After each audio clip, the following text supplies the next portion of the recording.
저는 개인적으로 결혼 전에 동거가 맞다고 생각이 들어요. 연애만 해서는 도저히 알 수 없는 것들이 이 동거 생활 안에서 정말 적나라하게 다 볼 수 있는 것들이거든요.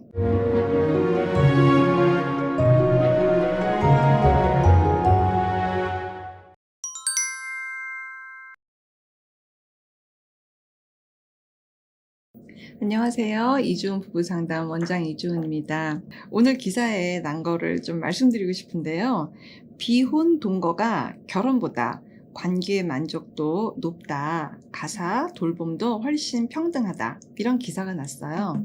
결혼과 동거에 대한 만족도 조사를 했다고 이제 보면 되는 건데요. 결혼은 뭔가 등짐이 갑자기 확 지어지는 것 같죠. 집안 대 집안의 결합이다. 집안 대 집안의 만남이다. 이제 이런 이야기를 많이 해왔던 터라서 결혼을 하면 결혼을 함과 동시에 나는 시댁의 며느리가 돼야 되고 남편은 장인 장모님의 이제 사위가 돼야 되는 집안에 대한 것이 훨씬 더 선순위로 올라가고 실제 주인공인 남편과 부인에 대한 것은 축소화되는 것 같은 느낌을 많이 가져요. 예전보다 지금 많이 달라졌다라고 얘기를 하지만 그럼에도 불구하고 큰 틀에서의 어떤 이 개념은 비슷한 느낌을 참 많이 줘요. 이 부부에 대한 것이 밀려나는, 그리고 부부를 좀 이렇게 띄워보려고 앞에다가 좀 이렇게 올려보려고 하면 뭔가 비난도 받아야 되는 것 같고 어떻게 해야 될지도 모르겠고 불편한 게 뭐가 많은 느낌인 거예요. 근데 동거는 실상 양쪽에 허락이 없어도 할 수 있는 거고 있는 상태에서 해도 괜찮고, 뭔가 동거가 됐을 때에는 동등선에 이렇게 쓰는 느낌을 정확하게 가질 수가 있는데 결혼은 뭔가 어디에 이렇게 예속되는 것 같은 느낌을 갖고 역할이 막 생기고 의무감도 있고 도리 뭐 이런 것들이 계속 얹어지는 그런 느낌을 지우기가 어려운 거예요. 실상 동거의 개념에는 일단 양가 가족들의 개입이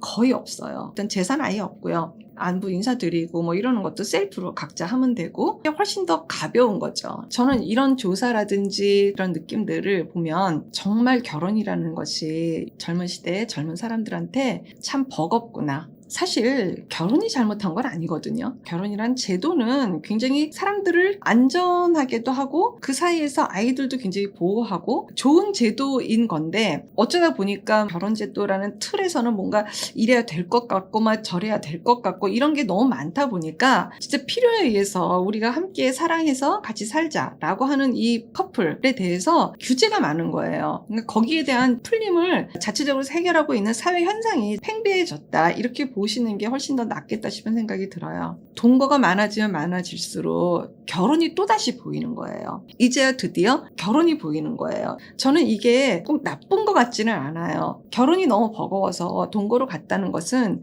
이 동거에서 훨씬 편리한 것들이 많이 있잖아요. 본질에 대한 거를 그대로 옮겨서 결혼으로 옮기면 되는 거거든요. 그만 개입하고 좀 부부 중심으로 살 수 있도록 배려도 좀 하고 이런 것들이 좀 교정이 된다고 하면 결혼이라는 이 제도도 잘 활용하면서 그럼에도 불구하고 동거가 훨씬 편하다고 하시는 분들은 또 그렇게 하시면 되고, 저는 개인적으로 결혼 전에 동거가 맞다고 생각이 들어요. 연애만 해서는 도저히 알 수 없는 것들이 이 동거 생활 안에서 정말 적나라하게 다 볼 수 있는 것들이거든요. 동거를 오히려 더 추천을 해요. 동거를 해보다가 우리는 여전히 좋다. 그리고 이렇게 우리가 살지만 그렇게 큰 개입 없이 그냥 우리 삶에 지금 집중해서 사는 게 우리 너무 행복하고 좋다라고 해서 결혼으로 충분히 옮겨갈 수 있는 거니까 결혼의 형태, 이혼의 형태, 별거의 형태, 동거의 형태, 그냥 혼자 사는 형태, 이런 형태의 문제가 아닌 사람이 좀 중요하고 사람이 편하고 사람이 정말 나 제대로 살고 있는 것 같아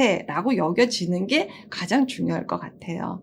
예전에 제가 100회 기념 영상을 찍은 것 중에 부부 애착에 대한 영상을 찍은 게 있어요. 부부가 서로에게 관심을 내고 집중해주는 그런 부부 애착의 시간이 3년 정도는 필요합니다 라고 말씀을 드렸었거든요. 될 수만 있으면 동거로 한 3년 정도를 지내시는 거예요. 그러고 난 다음에 결혼의 형태로 넘어가서 그리고 이제 양가 어르신들이 혹시라도 좀 개입이 되더라도 잘 못 들어오세요. 그거는 제가 확신을 갖고 말씀을 드리고 드릴 수 있을 것 같아요. 제가 상담을 하다 보면 남편들도 정말 많은 간절함들이 있거든요. 남자들이라고 해서 꼭 뭐 부부 중심 필요 없고 막 이런 게 아니에요. 내가 이제 소위 장가를 갔는데 막 아빠도 걸리고 어머니도 걸리고 막 이러면서 이게 좀 우리가 좀 양보하면 어때? 이렇게 되는 거거든요. 근데 우리가 무르익지 않았는데 양가 부모님들이 들어오시는 게 너무 불완전한 거예요. 특히 지금 결혼한 여성들도 너무 불완전한 거예요. 사랑해서 우리 결혼했으면 우리한테 좀 집중해야 되는 거 아닌가? 라는 생각을 갖게 되면은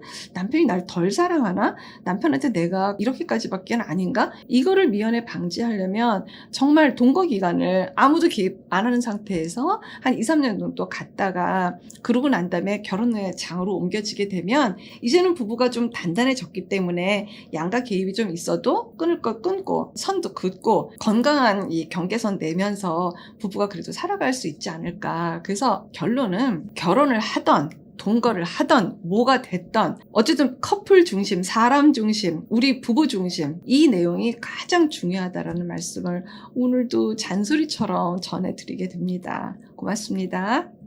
건강한 부부 애착이 나라를 살립니다. 오늘도 영상 시청해 주셔서 감사합니다. 고맙습니다.